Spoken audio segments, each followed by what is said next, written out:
Hi, boys and girls. My name is Miss Todd, and I teach third grade at Blue Ash Elementary.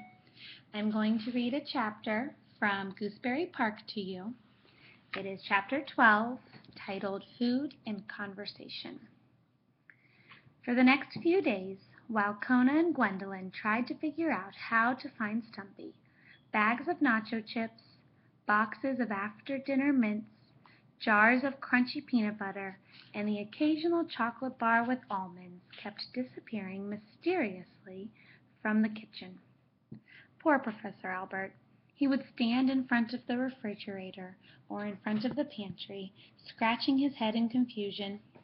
He would tell himself that he was not getting senile, that he just thought he'd bought that bag of chips or that jar of peanut butter.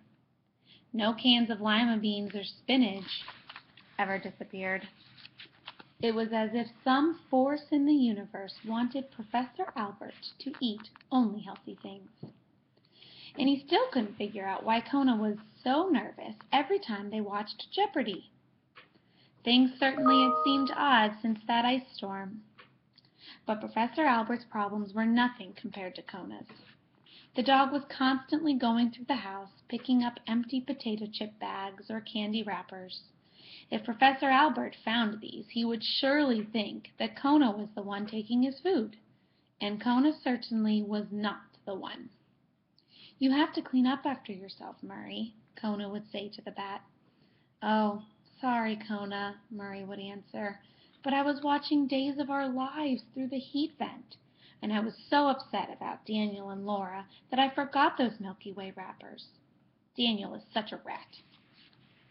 Still, in spite of his hectic life and his worries about Stumpy, Kona was enjoying having Murray and the babies at his house. And late night was the best time of all. Long after Professor Albert had gone off to bed, complaining again that he just couldn't understand where an entire bag of Chips Ahoy could disappear to, and speculating that another of those pesky chipmunks was sneaking in, Kona, finally able to relax, would softly pad over to Gwendolyn's bowl, pick her up gently in his mouth, and the two would sneak down into the basement. Murray, being nocturnal, was always wide awake and usually swinging by his feet somewhere. When Kona and Gwendolyn appeared, he would do a little somersault and land with his wings outspread. "Ta-da!" he'd sing. "So who's got the Pepsi?" Top, Bottom, and Sparrow would lift their little heads and look up from the box at Gwendolyn.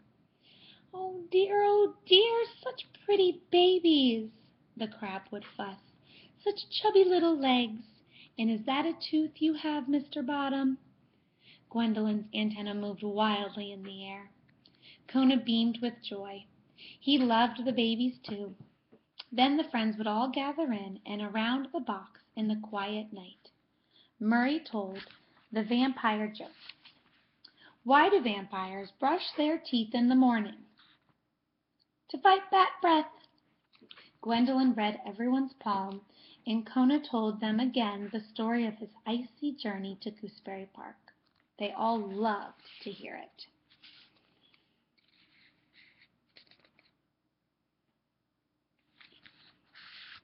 When Kona told them about the cat who strolled across the Oldsmobile, Murray said, "I know that cat. His name is Conroy. He eats Chinese, too. Plus French, Italian, Canadian, anybody will do." The bat cracked up over his joke. And at times they were serious and wistful. "Do you think she'll find us?" Kona asked.